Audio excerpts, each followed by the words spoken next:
Suparayo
ಶುಭ ಸಂದರ್ಭ ಶುಭಗಳಿ ಊಟ ಮಾಡಿಕೊಂಡವನಿ ಕಾರಣ ಕೇಳಬಹುದು.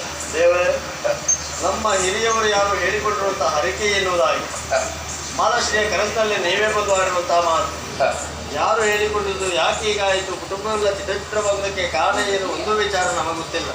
ಅದನ್ನೆಲ್ಲ ತಿಳಿಯಬೇಕೆಂಬ ಕಾರಣಕ್ಕಾಗಿ ನಾಗಮಂಡಲ ಸೇವೆಯನ್ನು ಮಾಡಿಸಿ. ತುಂಬಿದ ಸಂಸಾರ ಏನು ಚಿತ್ರ ಚಿತ್ರ ಆಗಿ ಹೋಗಿದೆ. ಉದ್ದೇಶ ಏನು ಎನ್ನುವಾಗಿ ಸಾನ್ನಿಧ್ಯದಲ್ಲಿಡುವಂಥ ಪ್ರಶ್ನೆ. ಉದ್ದೇಶ ಏನು ಇಂದೊಂದು ಸಂದರ್ಭದಲ್ಲಿ ಕಮಲಾವತಿಯಪುರದ ಅಧಿಕಾರಿ ಮಹೇಂದ್ರ ವರ್ಮ ನಮ್ಮ ಪಂಚಮಿಯ ದಿನದಂದು ತನ್ನ ತಂಗಿಯಾಗಿರುವಂತಹ ಪದ್ಮಶ್ರೀಯನ್ನು ನಮ್ಮ ಬನದವರಿಗಾಗಿ ಕಳೆದುಕೊಟ್ಟ. ನಮ್ಮ ಬನದವರಿಗಾಗಿ ಬಂದಿರುವಂತಹ ಪದ್ಮಶ್ರೀ ನಮ್ಮ ಬನದಲ್ಲಿ ರಜಸ್ವಲೆಯಾದಳು. ವಿಚಾರ ಎನ್ನುವುದು ಬ್ರಾಹ್ಮಣರಿಗೆ ತಿಳಿಯಿತು. ಬ್ರಾಹ್ಮಣರಾಡಿರುವಂಥ ಮಾತು ನಿನ್ನಿಂದಲಾಗಿ ನಾಗ ಸಾನ್ನಿಧ್ಯ ಎನ್ನುವುದು ಅಪವಿತ್ರಗೊಂಡಿದೆ. ನಾಗನ ದೋಷಕ್ಕೆ ನೀನು ತುತ್ತಾಗಿದ್ದೀಯ.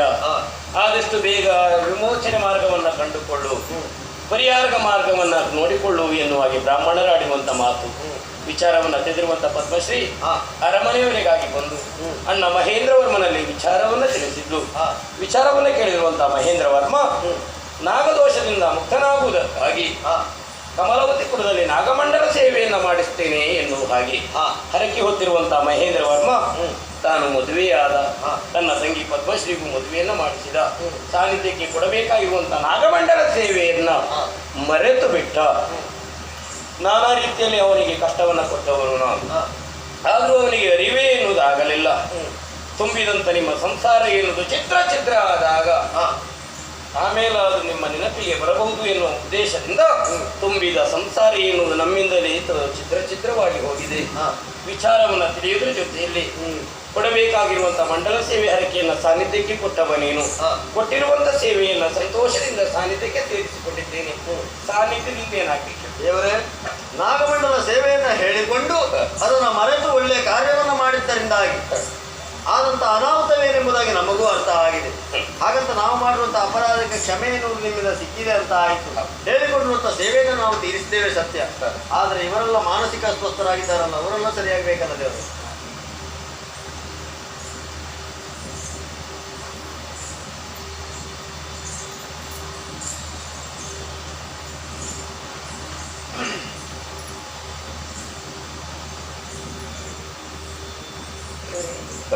ನನ್ನಿಂದ ಅರಿಯದೆ ಕೆಲವು ವರ್ಷದ ಹಿಂದೆ ಅಪರಾಧಗಳು ನಡೆದು ಹೋಯಿತು. ಯಾರಿಗೂ ಇಷ್ಟು ದೊಡ್ಡ ಶಿಕ್ಷೆಯನ್ನು ಖಂಡಿತವಾಗಿ ಇಲ್ಲವೇ. ನಿನ್ನಿಂದ ಯಾವ ತಪ್ಪು ಆಗಲಿಲ್ಲ. ಆದದ್ದು ನಿನ್ನಣ್ಣ ಮಹೇಂದ್ರ ವರ್ಮನಿಂದಾಗಿ ನಮಗೆ ನಾಗಮಂಡಲ ಸೇವೆಯನ್ನು ಕೊಡ್ತೇನೆ ಎನ್ನುವಾಗೆ ಹರಕೆ ಹೊತ್ತಿರುವಂಥ ಮಹೇಂದ್ರ ವರ್ಮ ಮರೆತು ಬಿಟ್ಟದ್ರಿಂದಾಗಿ ತುಂಬಿದ ಸಂಸಾರ ಎನ್ನುವುದು ಚಿತ್ರ ಚಿತ್ರವಾಗಿ ಹೋಯಿತು. ಎಲ್ಲವರು ಮಧ್ಯಪ್ರಮಾಣಿಯಾಗಿ ತಿರುಗುವಂಥ ಪ್ರಸಂಗ ಬಂದವರಾಗಿ ಎಲ್ಲವರು ಸೇರುವುದರ ಜೊತೆಯಲ್ಲಿ ಮಂಡಲ ಸೇವೆಯನ್ನು ಹರಕೆಯನ್ನು ಕೊಟ್ಟಿದ್ದೀರಿ, ಸ್ವೀಕಾರ ಮಾಡಿದ್ದೇನೆ. ಮುಂದೆ ನಿನ್ನ ಜೀವನದಲ್ಲಿ ಉಳಿತಾಗುವುದು ಸಾಧ್ಯ.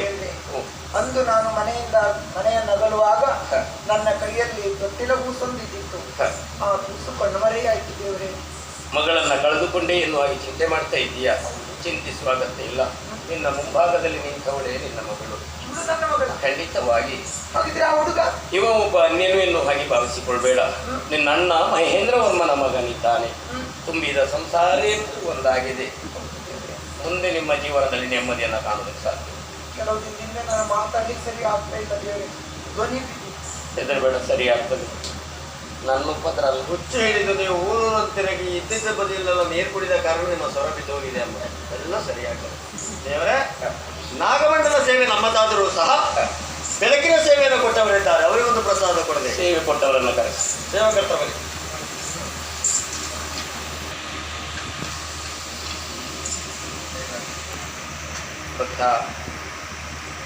ಅಮ್ಮನಿಗೆ ಪ್ರಿಯವಾಗಿರುವಂತಹ ಬೆಳಕಿನ ಸೇವೆ, ನನಗೆ ಪ್ರಿಯವಾಗಿರುವಂಥ ನಾಗಮಂಡಲ ಸೇವೆಯನ್ನು ಕೊಟ್ಟಿರುವಂಥ ಸೇವೆಯನ್ನು ಸಂತೋಷದಿಂದ ಸಾನ್ನಿಧ್ಯಕ್ಕೆ ಸೇರಿಸಿಕೊಂಡಿದ್ದೇನೆ.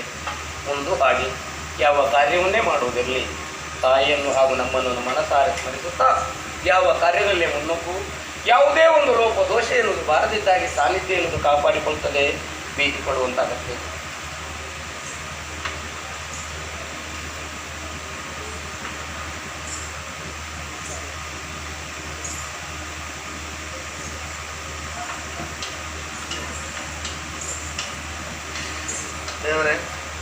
ಅಂತೂ ನಮ್ಮ ಬಳಿ ಪಾಲಿಗೆ ಬಂದಿರುವ ಕಷ್ಟ ಎಲ್ಲ ದೂರ ಆಯಿತು ಅಂತ ಆಯಿತು. ನಮ್ಮ ಸಮಸ್ಯೆ ಎಲ್ಲ ಬಗೆಹರಿಸಿದ್ರಿ ದೇವರು. ಕೆಲವರು ಕೇಳಲೇಬೇಕು ಅಂತೇಳಿ ಇಲ್ಲಿಯವರಿಗಾಗಿ ಬಂದವರು ಅನೇಕ ಮಂದಿ ಇದ್ದಾರೆ. ಈಗಾಗಲೇ ನಮ್ಮ ವಿಷಯ ತಿಳಿಸಿದ್ದಾರೆ. ನಮ್ಮಲ್ಲಿ ಹೊಸ ತಂಡಕ್ಕೆ ಸೇರಿಕೊಂಡವರು ಸಂಗೀತಗಾರರೊಬ್ಬರು ಇದ್ದಾರೆ. ಅವರಿಗೆ ಪ್ರಾರಂಭದಲ್ಲಿ ಒಳ್ಳೆ ಸ್ವರ ಇರ್ತದೆ ದೇವರೇ. ಪ್ರಸಂಗ ಪ್ರಾರಂಭ ಆಯಿತು, ಅವರು ಸ್ವರ ಏನಾದ್ರು ಹುಡುಕಿ ಹೋಗ್ತದೆ. ಅದು ಯಾಕಂತ ಗೊತ್ತಿಲ್ಲ ದೇವರೇ. ಸಾನ್ನಿಧ್ಯದಿಂದ ಯಾವ ತೊಂದರೆ ಇಲ್ಲ. ಹಾಗಂತ ಸ್ವಲ್ಪ ಹೆದರ್ಕೊಂಡಿದ್ದಾನೆ. ಒಂದು ಕೆಲಸ ಮಾಡು, ಪರಿಮಾರ್ಜನೆ ತೋರಿಸ್ತೇನೆ. ಅವನಿಗೆ ಗೊತ್ತಿದ್ದ ಪ್ರಸಂಗವನ್ನೇ ಮಾಡು. ಯಾರು ಮಾಡ್ಕೋ ಸ್ವರ ಏನೂ ಆಗುವುದಿಲ್ಲ. ಗೊತ್ತಿಲ್ಲದೆ ಇರ್ತದೆ ಒಂದು ಪ್ರಸಂಗವನ್ನು ಮಾಡ್ಲಿಕ್ಕೆ ಹೋಗ್ತದೆ. ಸ್ವಲ್ಪ ಹೆದರ್ತಾನೆ. ಆಗಲಿ ದೇವರು. ಇದು ನಮ್ಮಲ್ಲಿ ಕುಮಾರ ಅಂತಿದ್ದಾರೆ, ಒಳ್ಳೆ ಚಂಡವಾದಕ. ಮೇಳ ಬಿಡುವುದು ಮೇಳ ಸೇರಿಕೊಳ್ಳುವುದು ಸ್ವಾಭಾವಿಕ ದೇವರೇ. ಮೇಳ ಬಿಡ್ತೇನೆ ಅಂತ ಈ ವರ್ಷ ಹೇಳಿ ಬಿಟ್ಟಾಗಿದೆ. ಹಾಗಂತ ಯಾವತ್ತೋ ಮೇಳ ಬಿಡುವ ತೀರ್ಮಾನ ಮಾಡಿದ್ದಾನು. ಅವತ್ತಿಂದ ಜನ ಸರಿ ಇಲ್ಲ ನೋಡಿ. ಮಲ್ಲಗಿಕೊಂಡವರೆಲ್ಲ ಎಬ್ಬಿಸ್ಕೊಂಡು ನಿದ್ರೆ ಬಂದಿದೆ ಕೇಳುವುದು. ಒಂದು ರೀತಿ ಯಾಕೆ ಆ ರೀತಿ ಬರ್ತದೆ, ಉಪದ್ರವ ಅಂತ ಗೊತ್ತಾಗುವುದಿಲ್ಲ. ಸಾನ್ನಿಧ್ಯದಿಂದ ಯಾವ ಉಪದ್ರವೂ ಇಲ್ಲ. ಮನೆ ದೇವರ ಉಪದ್ರ ಇರುತ್ತಿದ್ರೆ ಏನು ಮಾಡ್ಲಿಕ್ಕಾಗುದಿಲ್ಲ. ಅದಕ್ಕೀಗ ಪರಿಮಾರ್ಜನೆ ನಾನು ತೋರಿಸ್ತೇನೆ. ಅವಗಾಢವಾದಂಥ ನೀತಿಯಲ್ಲಿದ್ದಾಗ ನಿನ್ನನ್ನು ಎಬ್ಬಿಸಿದ್ರೆ ನೀನು ಹೋಗಿ ಅವನನ್ನು ಎಬ್ಬಿಸಿ.